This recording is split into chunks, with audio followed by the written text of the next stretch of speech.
E aí, galera do nosso itinerário, tudo bem? Como é que vocês estão? Olha só, eu quero reforçar a importância de vocês fazerem as atividades e marcarem no campo atividade concluída, tá? Eu tenho visto as atividades atribuídas, porém não concluídas por parte atribuídas, mas eu não tenho uma devolução de vocês. Eu preciso que vocês me devolvam, mesmo que eu não tenha lançado uma pergunta, que vocês marquem na sala de aula, na nossa sala de aula do itinerário de Ciências Humanas e Geografia, que vocês estão fazendo, tá bom? É importantíssimo que a gente faça. Então, olha só, vamos resgatar um pouquinho a discussão que nós fizemos nas últimas aulas. Então, vejam só. Eu venho falando, eu venho alternando uma discussão mais atual, sobre uma situação atual de conjuntura econômica, quando nós trabalhamos a conjuntura da crise decorrente da pandemia do coronavírus. Então a gente falou bastante sobre isso, vocês sabem, eu sugeri textos econômicos para vocês, sempre textos de análise econômica, tá? Sugeri e discutimos esse assunto em sala de aula e tudo mais. E eu introduzi para vocês uma pesquisa mais teórica, uma discussão mais teórica sobre o pensamento econômico de Celso Furtado, pensando um pouco nas características econômicas do Brasil, tá? Então, na aula passada, eu inclusive fiz aí um podcast, fiz um áudio para vocês, analisando as características do pensamento do Celso Furtado, a sua defesa do desenvolvimentismo, do papel do Estado. Então, de certa forma, a gente tem aí uma presença do pensamento keynesiano, que é uma discussão que nós também já fizemos em aula, dentro do Celso Furtado. Então, a gente está contextualizando essa discussão. Fez essa discussão mais do ponto de vista teórico, trazendo novamente a discussão para o campo, para uma questão mais atual. Eu quero aprofundar uma discussão que eu introduzi com vocês quando eu sugeri o texto, talvez há umas 2 aulas atrás, do professor Fernando Schiller. O professor Fernando Schiller fez uma discussão sobre a questão da renda básica, a aprovação da renda básica no Congresso, e que isso traria à luz, traria à tona uma discussão sobre a questão da erradicação da miséria propriamente dita. Então, para que nós entendêssemos que a miséria ela não deve existir mais no planeta como um processo civilizatório. Eu achei muito interessante o argumento feito pelo professor Fernando Schiller com relação a, assim como nós entendemos que a escravidão ela era algo a ser banido, abolido da humanidade por uma questão de evolução civilizatória, de melhoria do nosso conceito de civilização humana, a erradicação da miséria também deveria ser. Então esse é o argumento central. Agora eu quero aprofundar um pouco mais a questão da defesa do argumento de uma renda básica emergencial, tá?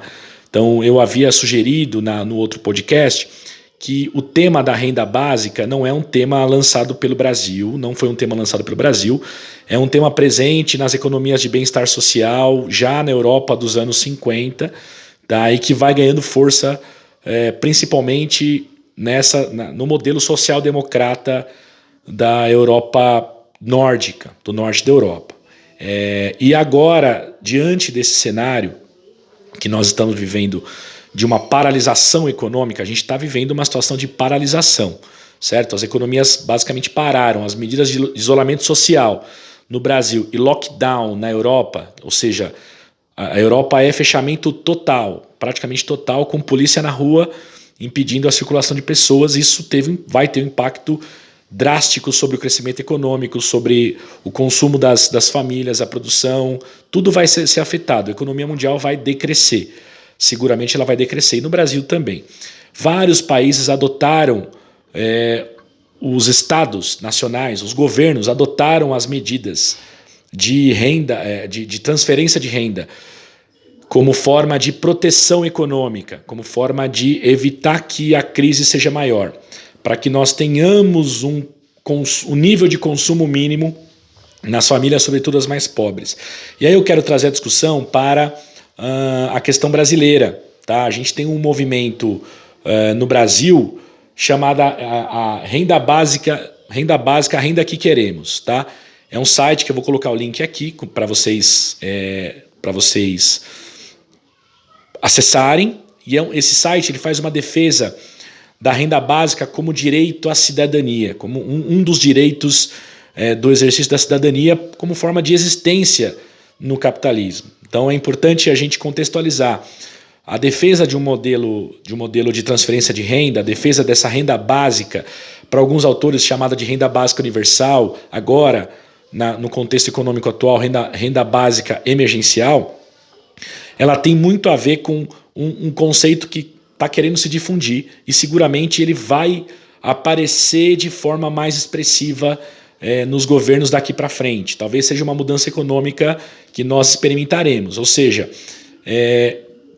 se vocês analisarem friamente, o modelo liberal puro, clássico, talvez de Estado mínimo, né, não intervenção do Estado na economia, ele está demonstrando aqui que ele não responde às demandas sociais. Uma situação como essa, o Estado está sendo chamado a agir com investimento, com transferência de renda para evitar o colapso econômico total.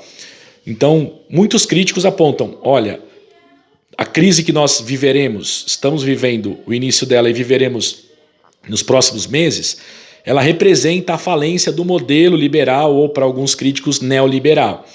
Outros já argumentam que não, que existe sim uma resposta da iniciativa privada importante. Aí é um debate que naturalmente vocês vão analisar e pensar e refletir sobre isso. O que eu estou chamando a atenção é o surgimento desse tipo de modelo de transferência de renda e as suas diferentes formas, certo? Essa é a proposta que eu quero que vocês pesquisem para a nossa próxima discussão. A gente vai começar isso hoje, vai falar um pouco mais sobre isso amanhã. Na aula de amanhã eu trago mais exemplos para vocês, mas por enquanto eu quero que vocês entendam que nós precisamos começar a discutir isso. Eu estou fazendo uma aposta com vocês de que isso vai crescer, de que essa ideia vai se consolidar, tá bom? Então, vamos começar a pensar sobre isso e eu vou sugerir o site agora, né? A nossa proposta de hoje é apenas vocês conhecerem o site para a gente fazer uma discussão e uma atividade amanhã sobre isso, tá bom? Por enquanto é só. Então, só para a gente poder refletir sobre um contexto econômico atual usando alguma coisa, uma medida econômica que não é atual, mas ela está ganhando mais projeção, ela está ganhando mais influência. Acessem o site, leiam as propostas desse movimento que defende a renda básica, certo? E aí a gente vai discutir amanhã mais exemplos de países que aplicaram esse modelo e que aplicam esse modelo de atuação do Estado na economia como forma de proteção econômica das famílias mais pobres, da parcela mais pobre das sociedades, tá bom? Um grande abraço para vocês e não esqueçam de marcar a atividade concluída para que eu tenha uma noção de que vocês estão acessando os conteúdos. Tá legal? Um grande abraço para vocês e até amanhã.